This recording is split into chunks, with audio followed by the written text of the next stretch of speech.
Alright everybody, so it is time for my 4K review of Fright Night. Let's go.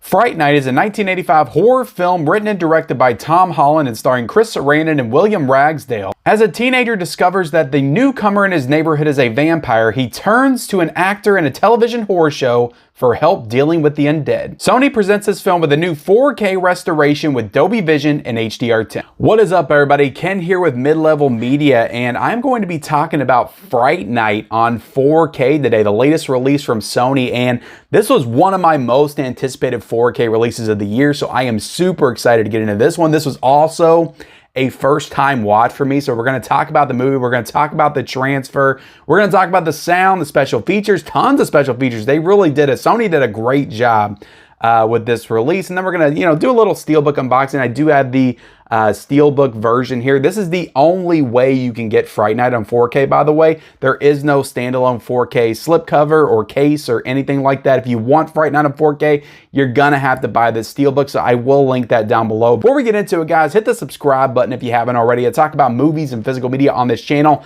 every single day. If you like that kind of stuff, owning the movies that you love, definitely consider hitting the subscribe button. Also, be sure to like this video and comment down below, guys, what's your thoughts on Fright Night, the movie? Is it one of your favorite horror films, vampire films? Let me know all that in the comment section below. Also, let me know if you plan on purchasing this Steelbook, either based on my recommendation, or you were going to get it anyway, or you already got it. Let me know your thoughts in the comment section below, and then turn on those bell notifications for all future videos. So, like I said, we're going to briefly cover the movie here. I actually watched this with my wife. It was both of our first time watching this movie. So we have a little reaction review on our channel. I will link that down below. Our channel is always linked down below in the description. So we do movie and TV reviews and stuff like that on there. So you can hit that link if you want to see more thoughts, more of my thoughts on this movie. But I'm going to try to do my best to, give my overall thoughts on the film here before we talk about the 4K transfer and the sound and everything. So the movie itself, again, this was a first time watch for me.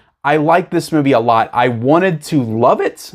I ended up really liking it. Now, again, I really enjoyed it. It's not like I regret buying this on 4K. It's not like I regret having it in the collection, but I was just hoping to, I was just hoping for it to be that instant horror classic for me and just like move up to one of my top horror films of all time, which is unrealistic expectations to put on any movie, but I just felt like the hype was so high going into this. And again, this is a first time watch. It could grow on me over time. There's a lot to really love about this movie.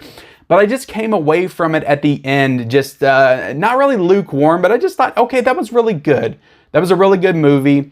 It wasn't really what I thought it was going to be. I didn't have a lot of knowledge about this movie going in, except for it had Chris Sarandon in it. It was directed by Tom Holland, and it was about vampires. I really knew nothing else about the movie itself, so I kind of went into this one blind. So again, really enjoyed this movie. I think the thing that took away from it for me a little bit, I was just expecting the tone to be a little bit creepier, I guess. I was expecting a little bit more of that scare factor, and I didn't get that here. I didn't really feel a lot of tension. I didn't really feel a lot of suspense. There are moments of tension and suspense, but just overall tension, I just didn't get that with this movie. The tone is, I would say, kind of light. I would say the tone is pretty light. It's very rooted in 80s nostalgia, kind of like The Lost Boys. I would say I felt very similarly about this movie as I did to The Lost Boys. Just very like rooted in that 80s nostalgia, very like you had to be there to really get what this movie was going for. I don't know, I think at the end of the day, I probably would prefer The Lost Boys over this one, because it always seems to be an argument between, not an argument, but always a discourse between which is the better 80s vampire movie. Was it Fright Night or was it The Lost Boys? I would probably lean towards The Lost Boys, just because the cast, I think, has a little bit more charisma and chemistry, and also the music is incredible in The Lost Boys as well. Even though Brad Fiddel's score in this, I think, is super awesome. I do love his score, but it doesn't have like a soundtrack to go along with it. Great practical makeup effects in this film, like the makeup and creature effects in some of the sequences, and we'll get into that a little bit more when we talk about the 4K, are just amazing. Like there's some really amazing transformation sequences. I'm thinking of one in particular. Really enjoyed all of the effects. Like it was just top tier work. Like you cannot beat that stuff from the 80s. Just people putting in the hours, putting in the man hours and the work to create these excellent like set pieces and practical and makeup effects. People sitting in the chair for hours to get all done up. Like you just can't beat that. CGI will never, I don't care how good it is, it will never replace some of this effects work that we had in the 80s. So just top tier stuff there. The movie does have some really cool atmosphere to it.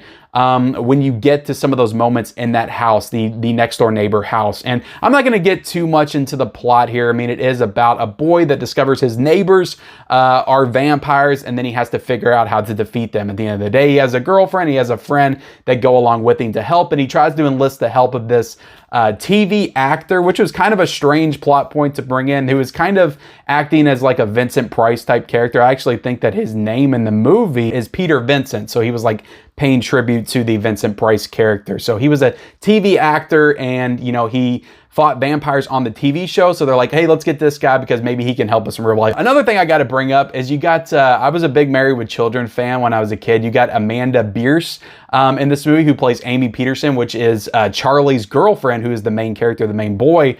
And it was kind of fun to see her, because I don't think I've seen her in anything else other than Married with Children.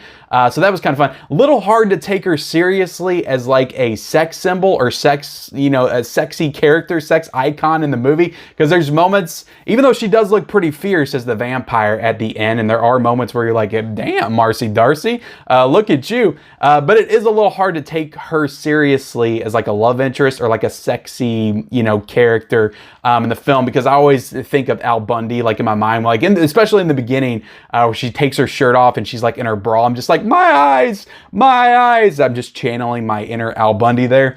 But it was fun seeing her in the movie. Chris Sarandon, though, he absolutely steals the show. Like, I don't love all the characters in this movie. I actually think that most of them are pretty bland and boring. And if they're not bland and boring, they're kind of obnoxious, like Evil Ed. The guy that plays Evil Ed, I mean, it's a great performance. Like, he's really giving it 110%. Stephen Joffreys, I think is his name.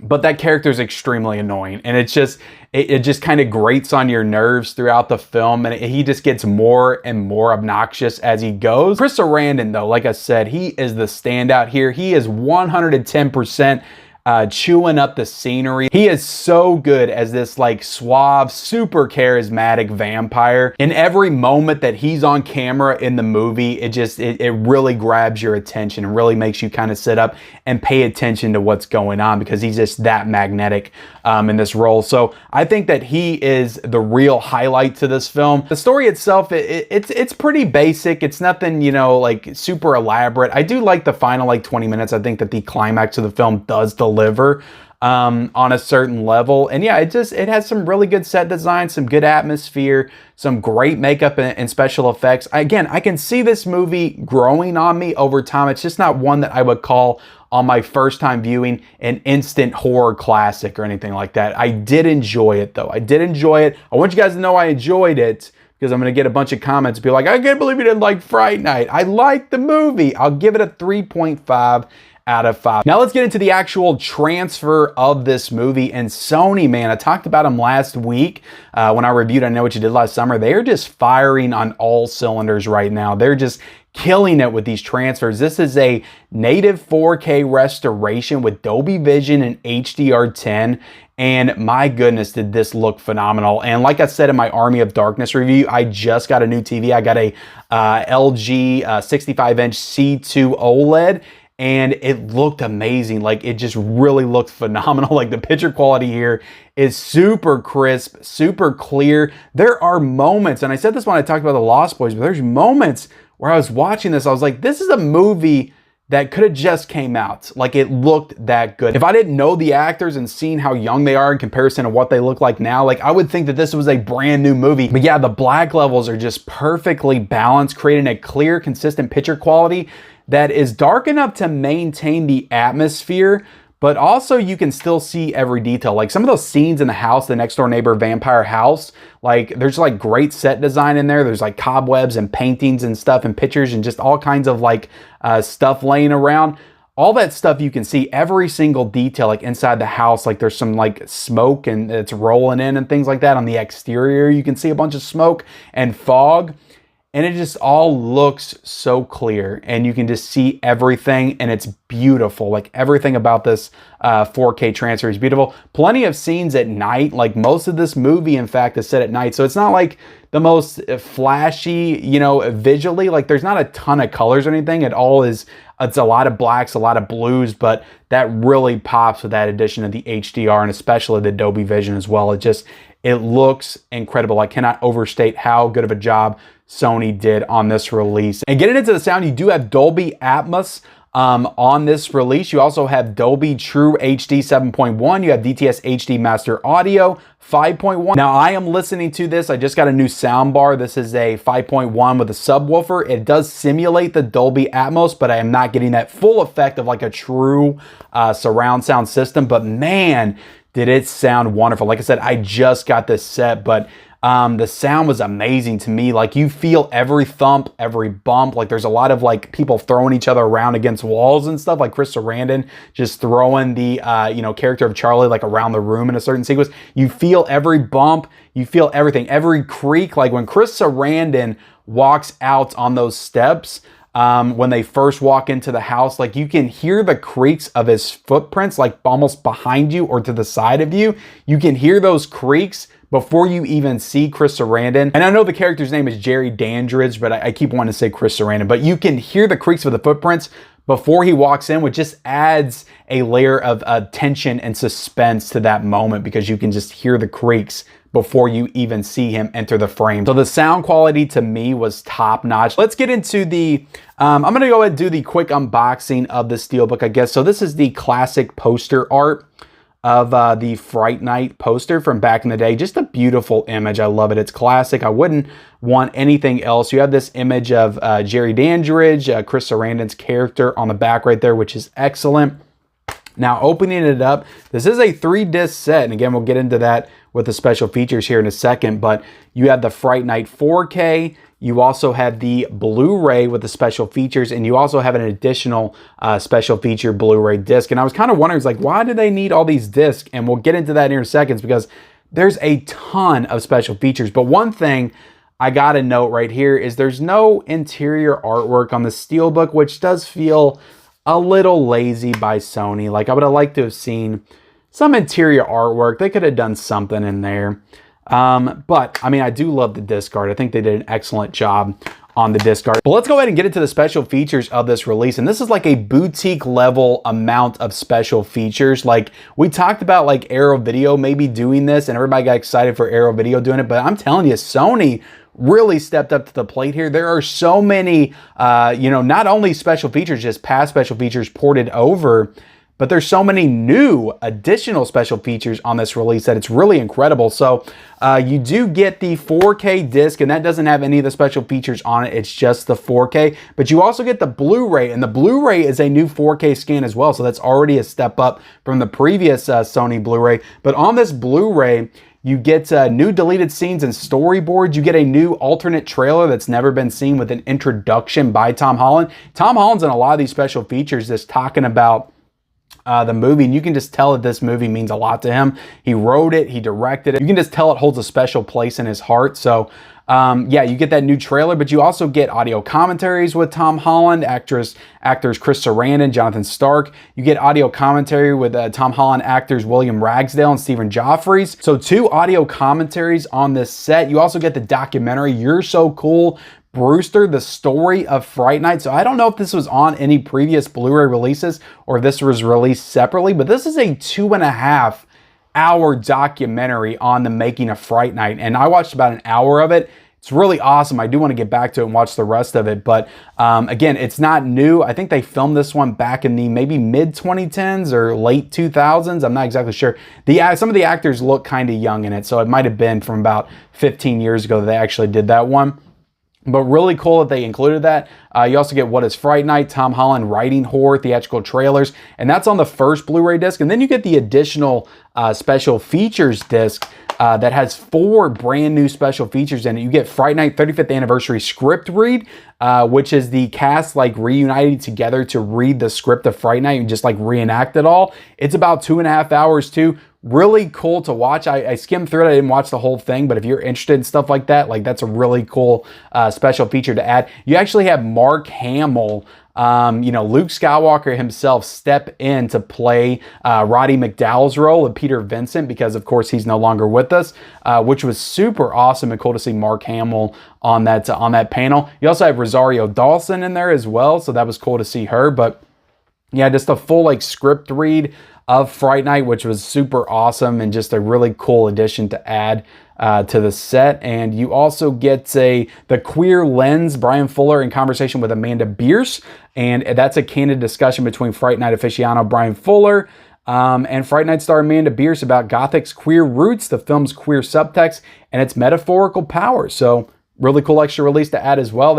All of these are like on Zoom calls and stuff, so it's not the best quality. Like I think they filmed most of these during the pandemic because it was for the 35th anniversary edition. I don't know if they intended this to come out on the 35th anniversary or what, but most of these were filmed for the 35th anniversary, which was 2 years ago.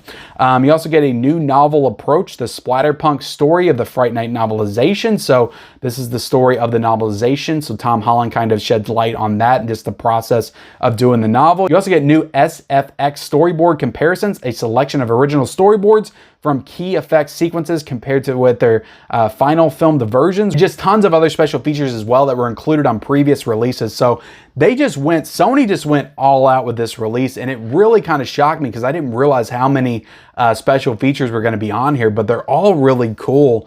And it's just really cool to see a studio stepping up and doing this kind of work. And I want to see this. This is the challenge to all the other studios, Paramount, Warner Brothers, Universal. Start adding new special features like Sony's doing, because they did the same thing with I Know What You Did last summer, and they really just stepped up here. This is like a boutique level release from a studio, and it's absolutely phenomenal. And just the work they did on the 4K transfer and the sound and Dolby Atmos. This is like the full package as far as releases go. This is an absolute must buy and a must own for anybody's collection, especially if you're a horror fan. Again, I didn't love the movie, but I liked it a lot, and I'm so happy I got it in the collection. Just such great work by Sony. So you can get that for $27.99, and I will link that down below. And again, like I said, only the Steelbook is available right now, not a slipcover or standalone 4K case version. But appreciate you guys watching this review of Fright Night on 4K. Hit the subscribe button if you haven't already. Hit the like button. Also comment down below your thoughts on this movie and this release. Turn on the bell notifications for all future videos, and follow me on all my social media accounts. Those links are down below in the description, and we'll see you next time.